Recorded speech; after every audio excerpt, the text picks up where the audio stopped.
কে বলেছে সুন্দর দেখতে হওয়াটা আজকের দিনে আর গুরুত্বপূর্ণ নয়? এখনও মানুষ মনের আগে মুখটাই দেখে। কথা শুরু হওয়ার আগেই কি চায় জানো? একটা ছবি। তোমার স্বভাব কেমন, কি ভালোবাসো, কি অপছন্দ করো, তোমার জীবনে কতটা ঝড় বয়ে গেছে, কতটা ভালোবাসা জমে আছে তোমার ভেতরে, সেসব জানার আগ্রহ অনেকেরই থাকে না। একটা ছবিই যেন সব প্রশ্নের উত্তর। ছবিটা যদি তাদের পছন্দের হয় তাহলে কথার শুরু হয়, আর যদি না হয় তাহলে অজান্তেই দূরত্ব তৈরি হতে থাকে। উত্তর ছোট হয়ে আসে, আগ্রহ কমে যায়, অপেক্ষাগুলো দীর্ঘ হতে থাকে। মজার ব্যাপার হলো তখন কেউ সত্যিটা বলে না। কেউ বলে না তোমাকে আমার ভালো লাগেনি, বরং মানুষ ধীরে ধীরে সরে যায়।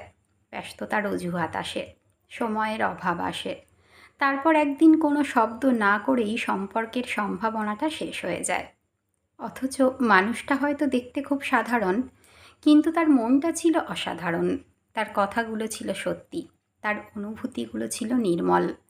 তাই যখন কেউ বলে লুকস ম্যাটার করে না, তখন কথাটা শুনতে ভালো লাগে, কিন্তু বাস্তবটা অন্য কথা বলে।